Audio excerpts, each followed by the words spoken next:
It's the latest with Maya. Yeah, It's the latest with Maya. okay. Who's she gonna talk to now? What's she gonna ask about?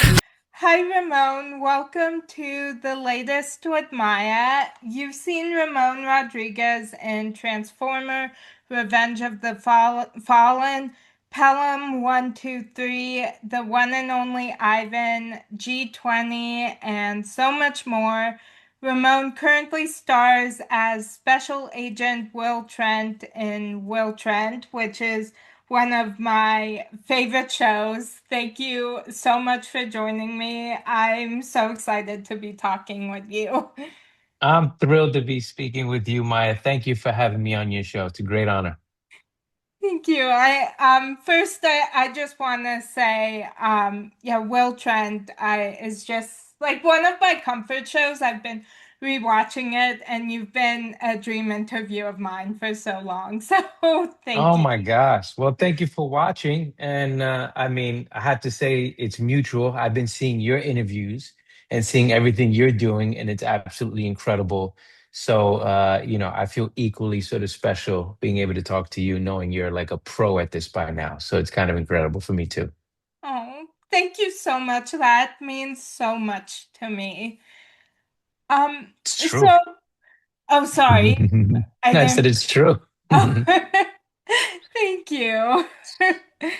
Um, so who do you most admire, and how has that impacted the way you live your life? Great question. I've had a lot of great people and models in my life. Maybe one of the earliest great people that I really admire is my mom. Just what an incredible, resilient human she was to raise four kids by herself in the Lower East Side of New York City, and watching what she had to endure and what she was willing to do to sort of provide for us left a long lasting mark and made quite the impression on me. I just got to see her deal with the ups and downs of life, and always finding a way to navigate it truly with love. Whatever things we might have not had growing up, she just made us feel abundantly full. And so that was probably one of the greatest sort of people that I've looked up to, and I've been lucky enough to have as a mom. We don't get to choose our parents, and she was one that left a great impression. And then I've had a lot of great people and teachers along the way, and like I said, mentors that have just, I had a friend of mine that used to work at Nike early on, and before I got into acting, that like I loved basketball, and I watched him rise through the ranks of a company that I really sort of admired because of its impact on sports with Nike. And it left a great impression on me on how he sort of navigated being able to kind of be cool and know what was happening in New York City, yet navigate the corporate structure of a company like Nike. So that was really inspiring. So yeah, I've been fortunate. I've had some great role models in life. Oh, I love that. Yeah. Yeah, so I am a pop culture obsessed and I go on stages of shows that I cannot stop watching. Is there a show that you are currently obsessed with? That I'm currently obsessed with. We've not been watching a ton of sort of shows. Let me think. We just watched, I mean, I do because again, I do love sports. By the way, I don't know when this will air, but I do want to acknowledge my New York Knicks. They won their first game of the NBA Finals last night, and that's, a big deal for me. And so I do watch a lot of sports. So last night I was obsessed, going crazy, screaming at my television as the Knicks beat the Spurs in game one. It was incredible. There's almost no better drama for me than watching live sports because you don't know what's going to happen. And I feel like the Knicks have been such underdogs in that story. They haven't been in the NBA Finals in 27 years.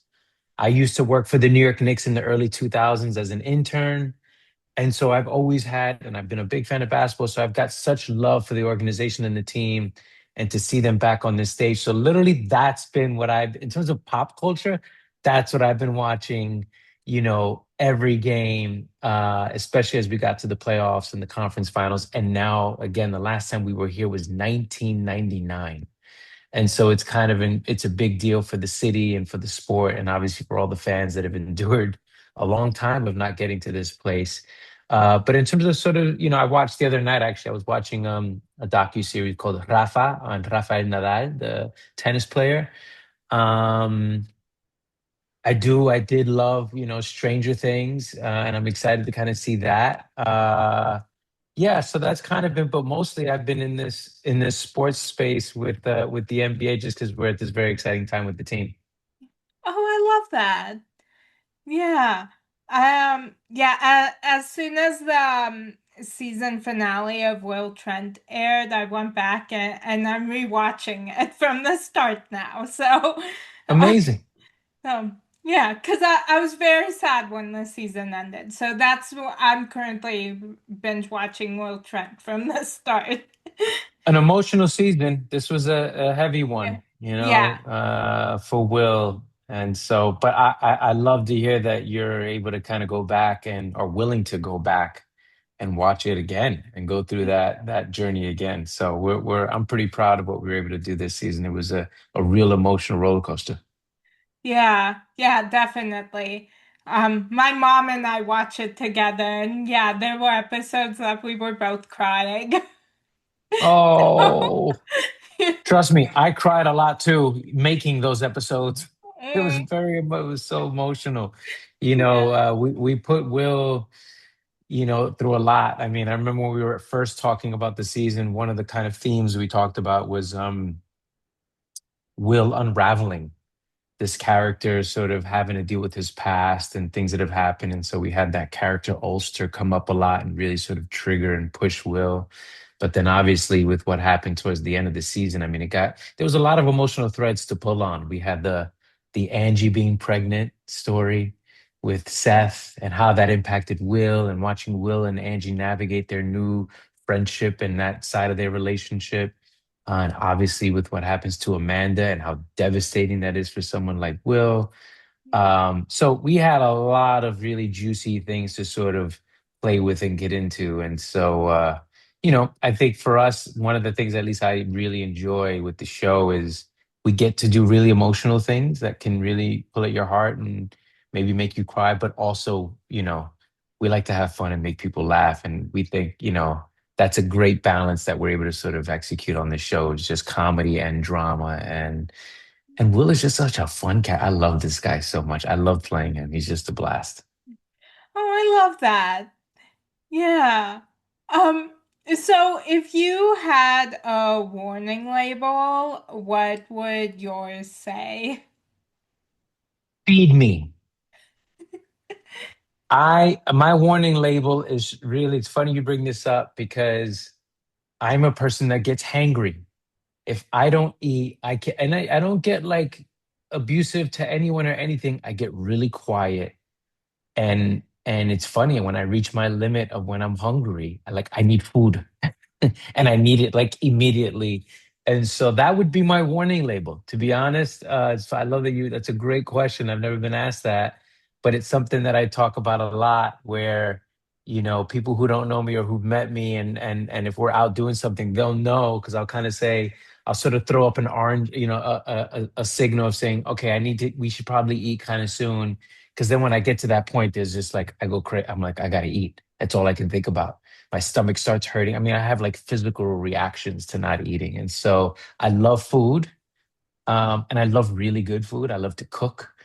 But yeah, that would be a great warning. And that'd be kind of a great way to introduce myself. Like, hi, my name's Ramon, and I get hangry. I love that. Yeah, What's your warning? What would be your warning? oh, I I think I'd have multiple ones, but the one I always come back to is when my mom actually came up with for me that it would be prone to anxiety, don't overload. Um, which I think, yeah, I think that would be my main warning label. Right, right. Um, I can relate to that. I can relate to that. yeah, yeah. Yeah, so what genre of movie would your life story be told as? I would say it's probably one a genre that I also enjoy to watch as an audience, and so I think that I would like my story to be told in that same genre, which would probably be a dramedy. Um, but it would have to include music in some shape, way, or form. I'm a, you know, I listen to all kinds of music all the time. It can set my mood. I create playlists for characters that I portray. I love it. Sets a vibe and a tone immediately.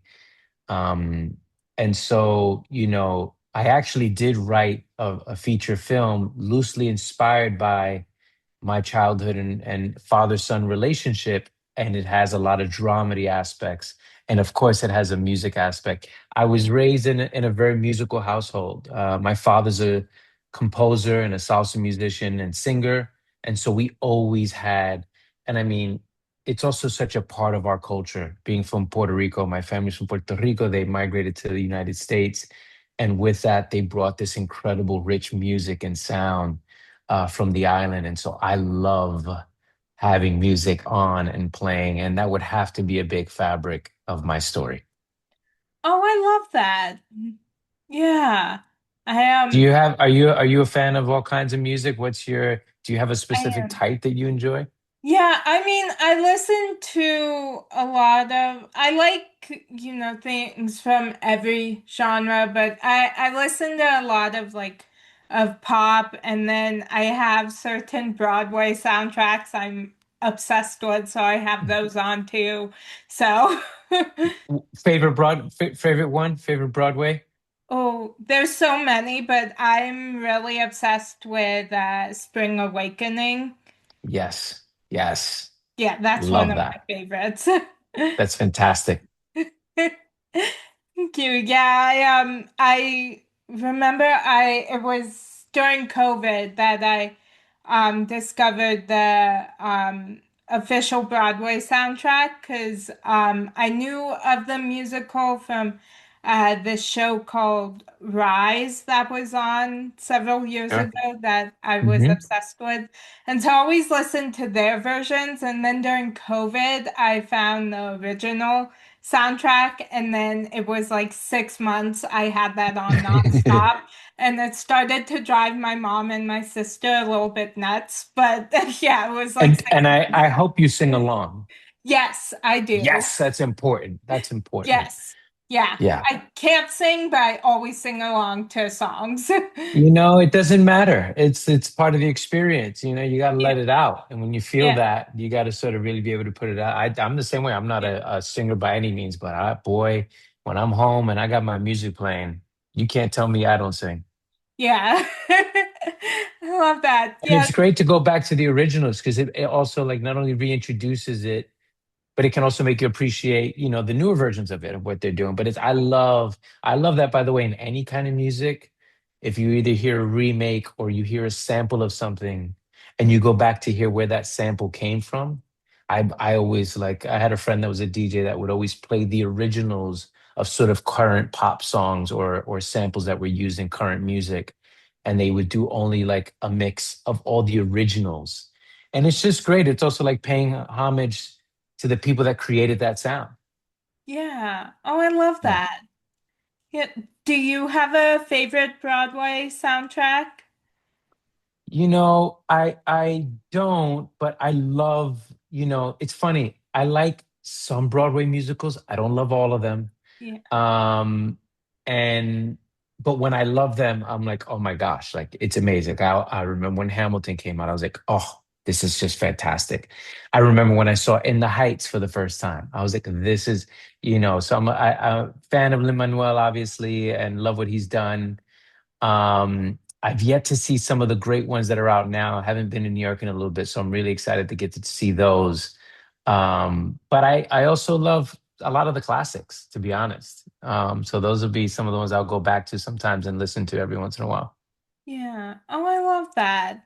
Yeah, I there are so many shows on Broadway currently that I I would love know, to see. I know, Like if only I lived in New York. I know. Yeah. I there's one called Two Strangers Carry a Cake Across New York that I would love to see because that's a musical rom-com, and I've always wanted my life story to be a musical rom-com, so I'm like, I feel like I need to see this. Have you listened to the soundtrack or not yet? I've listened to a few songs that are on YouTube, but the official soundtrack isn't out yet. So, Right. but Okay. the songs I've heard, I love. You're already like, this speaks to me. This is Yeah, my, yeah, yeah, yeah. yeah. I love that. Yeah. Um, so, what is the greatest lesson you have learned from a character you've played? Wow, that's a great question. You know, Will is such a resilient person and character. It was one of the things that really resonated when I had read the books. So this character is based and inspired by these books that were written by Karen Slaughter. And I just remember reading and hearing about his story and what he had lived through. And I just found that to be incredibly inspiring, with all the challenges that life threw at him and him not understanding where he came from because he was an orphan, growing up in foster care, uh, dyslexic, all of these sort of hurdles that maybe some people could be defeated by. I really love that this was someone that took those challenges on and found other ways to navigate through life and succeed. Um, and I just that part of him, that aspect of him. I mean, and there's this thing where he really covers and protects himself as well. I mean, it was kind of the idea with the three-piece suit that he wears. It's almost like his armor. He puts it on every day, and it sort of is how he protects himself when he goes out into the world.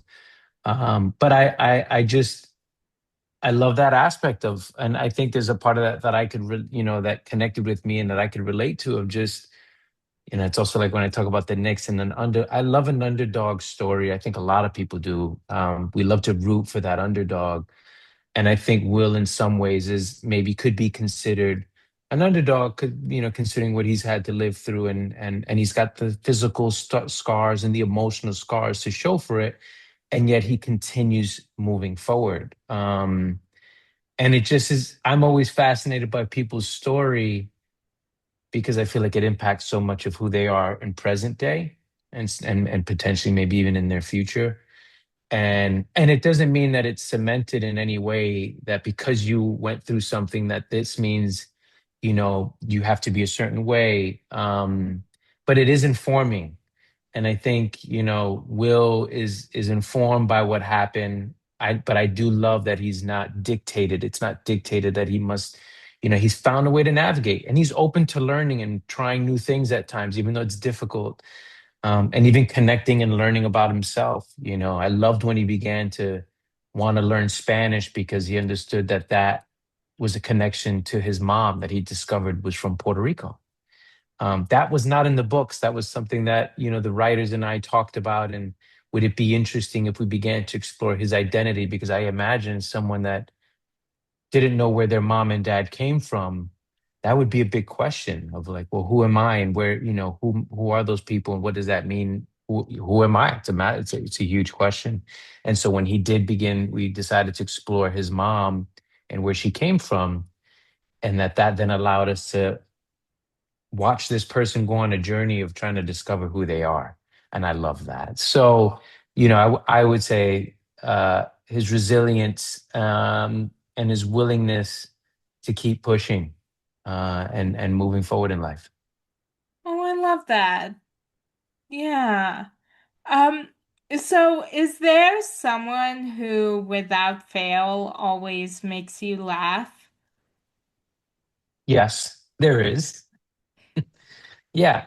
I had a friend, it was such a thoughtful like gesture who he's no longer with us, but he unfortunately passed away. But every time he would call me, I'd pick up the phone and he'd always start with a joke.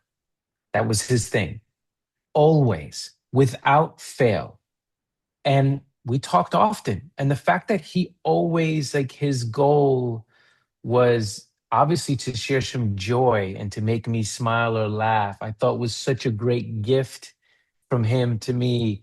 Like, so it became to the point that if I saw the phone ring and I saw his name, I smiled because I knew, like, what a lovely gesture. And so he's definitely one that always stays on my mind because I thought, and now that he's no longer with us, it's like, what an impression he made that even when I talk about him, I smile because all I can think about is like and I would ask, how do you know all these jokes? He had thousands of jokes, like every time a new joke. So he's definitely one, and I have a very good friend of mine who lives in New York, who we often just get to talk, and they'll tell me a story of something that's happening in their life, and the way they tell the story cracks me up, which I love. Oh, I love that. And I'm so sorry to hear about your friend who passed. Yeah, thank you. But again, what a beam of light of a human, to do that. I've never had anyone else, and I've never heard anyone else that does that. Like that, the goal of him, or not the sole goal. He obviously wanted to connect and talk about whatever, but to start and initiate a conversation always with a joke. I was like, that's pretty cool. Yeah.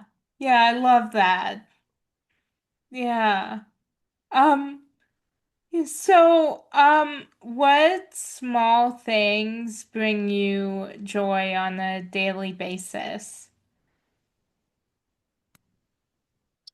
You know, uh, Being outside, going on a walk could be a very simple thing that brings me a lot of joy. Being in nature. Um, Even starting the day and making a cup of coffee. There's something about that I'm like, I'm gonna have this delicious homemade cup of coffee. Obviously, like I said, cooking, making food, and whether it's for myself or others is fantastic. That brings me a lot of joy. Um, and I do love basketball, like I mentioned, so I do try on a pretty regular basis to go and shoot around at a park. I don't have to play in a game at all anymore, but I always have a ball with me. There's kind of always a ball nearby wherever I am. Like there's a ball nearby me right now, right behind me, that I know exactly where it is. There's a ball in my car wherever I go if I see a hoop sometimes. When we filmed Will Trent in Atlanta, I remember after the pilot, I asked, could we have a hoop on the stages? And they accommodated that, thankfully. And obviously, it brings me joy, but I see other people playing on it, so I know other people enjoying it. So little simple things like that, yeah, I would say those are some things that make me happy and bring me joy. Oh, I love that. How about you? Oh, there's a lot. Like spending time with my family and like talking with my sister and if I talk with like a friend of mine. Interviews bring me so much joy, these conversations, and my dog brings me a ton of joy too. Hmm. So, What yeah, kind of dog? she's a Plothound boxer mix. Oh, cool. So, yeah, she's the sweetest. What's her name? Roni. Roni. That's Yeah. a cool name. Thank you. What was she named it from? Anything in particular? What inspired the name? Yeah, my family and okay, remind me to tell you after the Okay, interview okay, because okay, it's great. not as Okay, storied. okay, Um, understood, understood. yeah. It's a really funny and really yeah, a really funny story, but I'll share it with you afterwards. Understood. Sounds good. Yeah. um what is something you have accomplished as an adult that your younger self would be proud of? Wow. I think there's a lot of things. There's a lot of things that I think my younger self would be really proud of. When I first got my first place, on my own, that was a really big deal to be able to like say, okay, I'm getting, I'm buying my first home. That was a massive deal. But even much younger than that, I remember I had set a goal of I want to be able to get a college scholarship. I do not want my mother to have to pay for college for me. And so I was able to use basketball to get an athletic scholarship, and I did that. That was huge. That was incredible.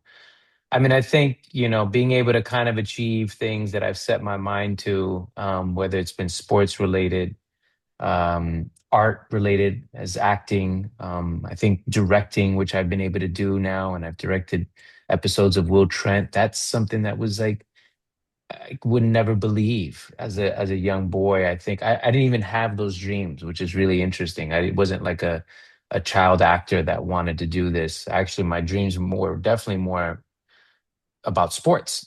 And then eventually that pivoted and got into the arts. Um, but even those goals, even if I wasn't a little boy, if I was a young man, to imagine that I would be, directing and executive producing and starring in a show, that's just absolutely incredible. And trying to always find ways to pay it forward and open doors and create opportunities for others, because those things happen because they were opportunities created for me in addition to all of my work and things that I put into it. Luckily those opportunities, they were doors that were opened by people to allow me to step through. Oh wow, that's amazing. Yeah. So what are people surprised to learn about you? Well, it depends who knows me, and like how you know me, and when did you meet me? If you only know me as an actor, you might be surprised that I played college basketball and that basketball was such a big part of my life. If you knew me only through basketball, you might be surprised that I used to dance salsa professionally and that was a big part of my life for years. So it all kind of depends. I've had some pretty fortunate moments where I've been able to pursue real passions that I love in life and been able to take them to the highest level that I could possibly take them to. And so it's always been fun. I remember when I first kind of started getting work as an actor, um, and if there was a basketball nearby, like I would pull pranks on people and mess with them where I'd go, "Oh, do you know how to spin a basketball?" And they were like, "Oh, no, I don't. I've always wanted to." And then I would like spin the ball on my finger and then place it on their finger and spin it. And I go, "Now you can." And, so that would surprise them because they didn't know I could do that or that I had any, you know, love for the sport. So it's it's fun to be able to sort of express and show these different things and sides of me. It's always really funny if people don't know those things as well. It kind of I get to surprise them, like, "Oh, I didn't know you dance," or "Oh, I didn't know you played this instrument." So yeah, Oh wow. Yeah, so I just have a few more questions for you if that works. sure. Um, so what is the biggest obstacle, either personally or professionally, that you've overcome? Oh wow. There's a lot of obstacles in this professional industry that I'm in. Being able to work and have a job and hold a job in this industry is just so challenging. And so, finding work anytime, and if you audition and you get a call back, I think, finding ways to continue to persevere and continue to, sort of invent yourself. So I remember for a while when I wasn't working, I began writing, and that was a really helpful tool for me to feel like I could remain creative because the obstacle was I wasn't working, I wasn't getting jobs. Either I wasn't having opportunities, or maybe I wasn't, if I did get them, I wasn't getting the job, or if I did get an opportunity, I didn't feel like it was the right job for me. And so that would put me out of work for a while. And I remember I realized, like, well, one thing I can do, well, what I found was important for me was to remain creative somehow. I have to still continue to like get this out of me some way, which is why I think basketball and dance, they're all creative outlets. And so then I began writing, and I realized the power that that gave me, that I can create and tell story. And that process actually also helped me become a better actor. Um, and then in 2017, I wrote and directed my first short film. Um, and, and I taught myself how to edit, using YouTube and things like that. And I remember how that was an obstacle that I then overcame. So, there's plenty of challenges, it's always for me, at least, how do I keep finding other ways? A challenge I'm experiencing right now that I've not overcome yet, but I will, is I have the feature film I told you that I wrote is to try to get financing. And to get financing and money today for an independent film is so hard. It's so challenging. So it's always about pivoting and trying to find ways of, okay, how can I find the right partner? How can I set it up? What are aspects of this movie that I can really help, sell as a marketing idea that maybe gets people to feel confident that they should be financing and putting money into this film. So that's kind of always been, in sports, I had the obstacles of, oh, I'm not that tall, or, and I would say, okay, great, I'll find other ways to get that spot on a team that I felt I really deserved, and I worked hard at it. And so similarly with acting and directing and producing, with my company, I have a company now where we're developing TV shows, and there's so many obstacles of trying to find the right idea and concept, or the right book or IP, and matching it with the right writer, and then hopefully seeing if the studio or the buyers that we go to are interested in it. So, you know, I love all these things. I tend to be someone that enjoys obstacles in a healthy way of like problem solving. I like to look at things and go, well, how can I fix it, or how do we get around it? I think a part of that's been just something I've always had to deal with, and so it's not new for me. Those sort of setbacks, or you can call them rejections or failure, they oftentimes fuel me. They give me sort of energy to go, okay, great. I'll look at it another way. I'll try to pivot it and put it together another way. Yeah. Oh, wow. Yeah. So is there a song that whenever you hear it makes you emotional? Um, there are. I'm gonna see if I can pull up the name of it, but there's one song for sure. I've got like playlists for that, which is really funny. Like I'll create like an emotional playlist, Mm. if I'm feeling I need to either have it for some reason or for inspiration. But this band, The National, has a really fantastic song, called About Today, and it's beautiful. And I remember the first time I learned about it was in this movie called Warrior. Um, and it was at the very end of the movie. And I just remember I was watching the movie and I was bawling. I was just crying. It's a beautiful story of brothers. And so, yeah, there are definite songs. That would be one of them. The soundtrack for the movie Moonlight was one that always stayed with me. It was so beautiful. I thought that film was beautiful, but I also thought the music that was made for it was also really emotional and helped carry that, emotional story. So yeah, Oh, wow. There are so many songs for me too. I do you have a lot? Yeah. What category usually, is there a genre, or is it Broadway's soundtracks, or is it, where do is there a particular genre that maybe pulls at those strings? I don't know if there's a specific genre, but there are specific songs. So there's one song from Spring Awakening that I cannot listen to because it makes me cry. It's called Left Behind. So I can't listen to that song. Um, and then there's Because of You by Kelly Clarkson. Um, and then there's a song called Home of the Terrified by Ben Platt that also makes me Mm, cry. mm. And yeah, there's so many. Yeah. Yeah. Yeah, It's amazing, right? How music can kind of, yeah. It's, what's very cool about when you work in film or television and you kind of can see the impact of what a song or a sound can do for a scene or a moment. It's just such an incredible other layer that's added. And to get that right, it's really cool.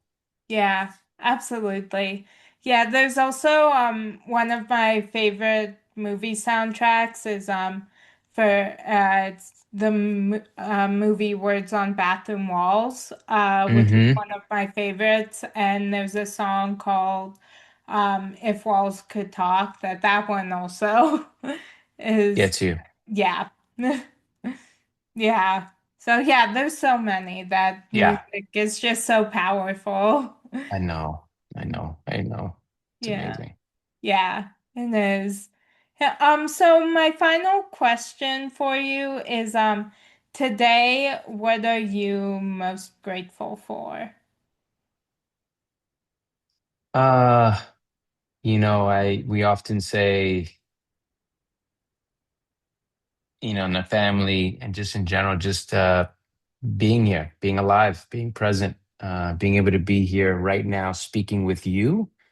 I'm incredibly grateful for to be able to be present enough to meet and hear someone like you asking these thoughtful questions is just right.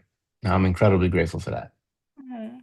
Thank you. I'm so grateful to be talking with you. I mean, like I said, you've been a dream interview of mine for years, so I can't believe this is happening. So thank you so much. Well, I know you've interviewed a lot of great people, so that means a lot. But you are a pro, like I said when I first started this, and it's incredible and equally inspiring just to see what you do, how you do it, how you've grown. I saw you on the Kelly Clarkson show. I was like, look at her go, and so I just hope you keep going, and I can't wait to see what you do next.